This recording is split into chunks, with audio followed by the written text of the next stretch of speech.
महाभारत में आज आपको ब्राह्मणों की महिमा का वर्णन तथा कीर्तिवीर और वासी देवता का संवाद के बारे में बताऊंगा। आप इसको ध्यानपूर्वक सुने। युधिष्ठिर ने पूछा, पितामह, संसार में कौन मनुष्य पूज्य है? किन को नमस्कार करना चाहिए?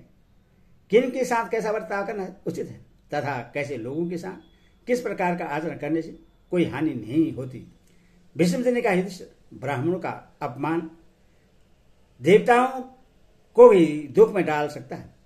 अतः राजा को चाहिए कि वह ब्राह्मणों की पूजा और उनको नमस्कार करे तथा ब्राह्मणों के निकट पुत्र की भांति विनय युक्त बर्ताव करे, क्योंकि ब्राह्मण समस्त जगत की धर्म मर्यादा का संरक्षण करने वाले सेतु के समान है।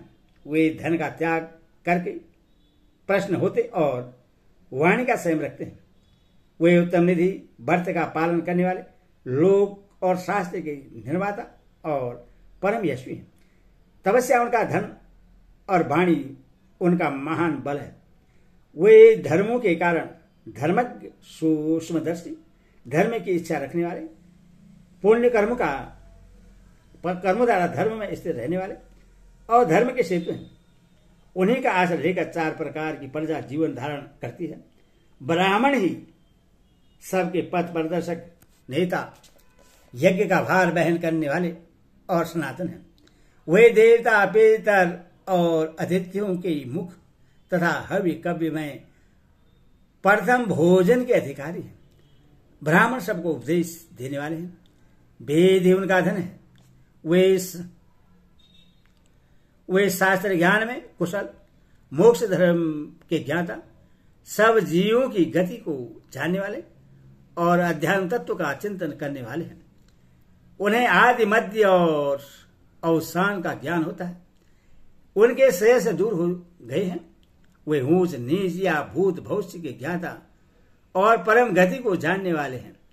सब प्रकार के बंधनों से मुक्त और निष्पाप हैं। उनके चित्त पर द्वंद्व का प्रभाव नहीं पड़ता। वे सब प्रकार के परिग्रह त्याग करने वाले और सम्मान पाने के योग्य हैं। ज्ञानी महात्मा उन्हें सदा ही आदर देते रहते हैं। वे चंद्र और मल की कीचड़ में, भोजन और उपवास में तथा रेशमी वस्त्र और मृग छाला में समान दृष्टि रखते हैं। वे चाहे तो बहुत दिनों तक बिना भोजन किए रह सकते हैं।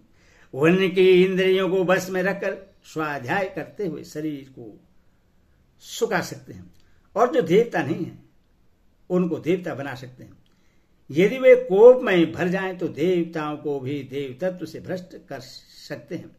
दूसरे लोक और लोकपालों की रचना कर सकते हैं। उन्हें महात्माओं के सांप से समुद्र का पानी पीने योग्य नहीं रहा।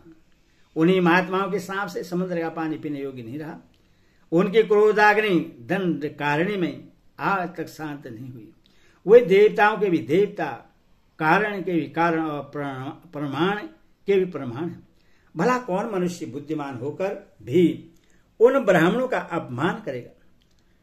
ब्राह्मणों में कोई बुढ़े हों या बालक, सभी सम्मान के योग्य हैं। ब्राह्मणों आपस में तप और विद्या की अधिकता देखकर एक दूसरे का सम्मान करते हैं। विद्याहीन ब्राह्मण भी देवता के समान और परम पवित्र माना जाता है। फिर जो विद्वान है उसके लिए तो कहना ही क्या है, वह तो महान देवता के समान है। युधिष्ठिर ने पूछा, महामते, आप कौन सा फल देखकर और किस कर्म का उदय सोचकर ब्राह्मण की पूजा करते हैं? भीष्म जी ने कहा, राजन, इस विषय में कीर्तिवीर अर्जुन और वासु देवता के संवाद रूप प्राचीन इतिहास का वर्णन किया गया है। पूर्व काल की बात है। महिष्मती नगरी में सहस्त्र भुजाधारी कार्तवीर्य अर्जुन नाम वाला एक राजा राज्य करता था। वह महान बलवान और सत्य पराक्रमी था। इस लोक में सर्वत्र उसी का आधिपत्य था। एक समय कीर्तिवीर्य कुमार अर्जुन ने क्षेत्रीय धर्म को आगे करके विनय और शास्त्र ज्ञान के अनुसार बहुत दिनों तक मुनिवर दैत्यायन्द्र की आराधना की और अपना सारा धन उनकी सेवा में अर्पण कर दिया। दैत्यायन्द्र जी उसके ऊपर बहुत संतुष्ट हुए और उससे 3 वर मांगने के लिए उन्होंने आज्ञा दी।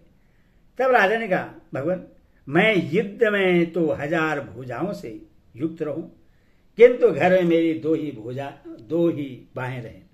रणभूमि में सभी सैनिकों को मेरी 1000 बाहें दृष्टिगोचर हों और मैं अपने पराक्रम से संपूर्ण पृथ्वी को जीत लूं। इस प्रकार पृथ्वी को धर्म के अनुसार प्राप्त कर मैं आलस रहित होकर इसका पालन करूं। इसके सिवा एक बात के लिए और प्रार्थना करता हूं, मुझ पर कृपा करके आप इससे भी पूर्ण करें। यदि कभी सन्मार्ग का परित्याग करके असत्य मार्ग का आश्रय लूं तो साधु पुरुष मुझे राह पर लाने के लिए शिक्षा दें। उसके इस प्रकार प्रार्थना करने पर दैत्यायन जी ने तथास्तु कहकर उपयुक्त वर दे दिया। तब राजा कार्तवीर सूर्य के समान तेजस्वी रथ पर बैठकर संपूर्ण पृथ्वी पर विजय पाने के अनंतर बल के अभिमान से मोहित होकर कहने लगा, धैर्य, वीर, यश, सूर्यता, पराक्रम और ओज में मेरे समान दूसरा कौन है। उसकी यह बात पूरी होते ही आकाशवाणी हुई, मूर्ख, तुझे पता नहीं है कि ब्राह्मण क्षेत्र से भी श्रेष्ठ है। ब्राह्मण की सहायता से ही क्षेत्रीय इस लोक में प्रजा का शासन कर सकता है। कार्तवीर्य ने कहा, मैं प्रसन्न होने पर प्राणियों की सृष्टि कर सकता हूं और कुपित होने पर उनका नाश कर सकता हूं। मन, वाणी अथवा क्रिया के द्वारा भी ब्राह्मण मुझसे श्रेष्ठ नहीं हो सकते। ब्राह्मण क्षेत्रों के आश्रित रहकर जीविका चलाते हैं, किंतु क्षेत्र कभी ब्राह्मण के आश्रित में नहीं रहता। प्रजा पालन रूप धर्म क्षेत्रियों पर ही अवलंबित है। क्षेत्र से ही ब्राह्मण को जीविका प्राप्त होती है, फिर ब्राह्मण क्षेत्रों से श्रेष्ठ कैसे हो सकता है।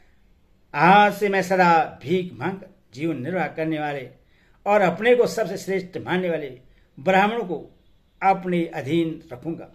आकाश में स्थित गायत्री ने जो ब्राह्मणों को क्षेत्रों से श्रेष्ठ बतलाया है वह बिल्कुल झूठ है। मृगशाला पहनने वाले सभी ब्राह्मण विवश होते हैं। मैं इन सब को जीत लूंगा। तीनों लोगों में कोई भी देवता या मनुष्य ऐसा नहीं है जो मुझे राज्य से भ्रष्ट कर सके। अतः मैं ब्राह्मणों से श्रेष्ठ हूं। संसार में अब तक ब्राह्मण ही सबसे श्रेष्ठ माने जाते थे, किंतु आज से मैं क्षेत्रियों की प्रधानता स्थापित करूंगा। संग्राम में कोई भी मेरे बल को नहीं सह सकता।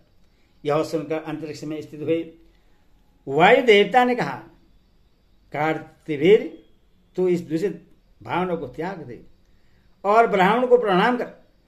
यदि तू इनकी बुराई करेगा तो तेरे राज्य में विप्लव मच जाएगा। ब्राह्मण महान शक्तिशाली होते हैं।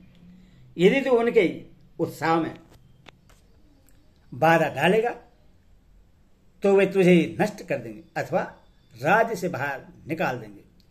यह बात सुनकर कार्तवीर ने पूछा, महानुभाव, आप कौन हैं? उत्तर मिला, मैं देवताओं का दूत वायु हूं और तुम्हें हित की बात बता रहा हूं। कार्तवीर ने कहा, वायुदेव, ऐसी बात कहकर आपने ब्राह्मण के प्रति भक्ति और अनुराग का परिचय दिया है। अच्छा, आपकी जानकारी में यदि कोई पृथ्वी, वायु, जल, अग्नि, सूर्य अथवा आकाश के समान श्रेष्ठ ब्राह्मण हो तो उसे बतलाइए। वायु ने कहा, मूर्ख, मैं महात्मा ब्राह्मणों के कतिपय गुणों का वर्णन करता हूं। सुन, तूने पृथ्वी, जल और अग्नि आदि जिन लोगों का नाम लिया है उन सब की अपेक्षा ब्राह्मण श्रेष्ठ है। एक बार राजा अंक के साथ स्पर्शा लांग डाट होने के कारण पृथ्वी की अधिष्ठात्री देवी लोग धारणा रूप अपने धर्म धरणी तत्व का परित्याग करके अन्यंत्र चली गई। उस समय विप्रवर कश्यप ने ही अपनी शक्ति से इस स्थूल पृथ्वी को थाम रखा था। इसीलिए ब्राह्मण मृत लोक और स्वर्ग लोक में भी अजय है। पहले की बात है, महामना अंगिरा मुनि जल को दूध की भांति पी रहे थे। उस समय उन्हें पीने से तृप्ति ही नहीं होती थी, अतः पीते पीते हुए पृथ्वी का सारा जल पी गए। तदनुसार फिर उन्होंने जल का महान स्रोत बहाकर संपूर्ण पृथ्वी को भर दिया। वही अंगिरा मुनि एक बार मेरे ऊपर कुपित हो गए थे। उस समय उनके डर से इस जगत को त्याग कर मुझे बहुत दिनों तक अग्निहोत्र की अग्नि में निवास करना पड़ा था। महर्षि गौतम ने इंद्र को अहिल्या पर आश्रित होने के कारण शाप दे दिया था। केवल धर्म की रक्षा के लिए उनके प्राण नहीं लिए। समुद्र पहले मीठे जल से भरा रहता था, किंतु ब्राह्मणों के शाप से उसका पानी खारा हो गया। अग्नि का रंग पहले सोने के समान था, उसमें से धुआं नहीं उठता था और उसकी लपट सदा ऊपर की ओर ही उठती थी। किंतु क्रोध में भरे हुए अंगिरा ऋषि ने उसे सांप दे दिया, इसीलिए अब उसमें पूर्वोक्त गुण नहीं रह गए। देखो, ब्रह्म ऋषि कपिल के सांप से दग्ध हुए सगर पुत्रों की, जो यज्ञ संबंधी अश्व की खोज करते हुए यहां समुद्र तक आए थे, यह राग की ढेरी पड़ी हुई है। इसीलिए राजन, तू ब्राह्मणों की समानता कदापि नहीं कर सकता। उनसे अपने कल्याण का उपाय जानने का यत्न कर। राजा तो गर्भ में स्थित हुए ब्राह्मणों को भी प्रणाम करते हैं। दंडकारण्य का विशाल साम्राज्य ब्राह्मणों ने ही नष्ट कर दिया। तालजंग नाम वाले महान क्षेत्र वंश का अकेले महात्मा और ने सार कर डाला। तुम्हें भी जो परम दुर्लभ विशाल राज, बल, धर्म तथा शास्त्र ज्ञान की प्राप्ति हुई है, वह विप्रवर दैत्यान्द्र की कृपा का ही फल है। शेष ब्राह्मण प्रत्येक जीव की रक्षा करने वाले और जीव जगत की सृष्टि करने वाला है। इस बात को जानकर भी तू क्यों मोह में पड़ा हुआ है? जिन्होंने इस संपूर्ण चराचर जगत की सृष्टि की है, वह अव्यक्त रूप अविनाशी प्रजापति ब्रह्मा जी भी ब्राह्मण ही हैं। यह सुनकर राजा कार्तवीर्य चुप हो गया। तब वायु देवता ने पुनः कहना आरंभ किया, हरि ओम तत्सद, हरि ओम।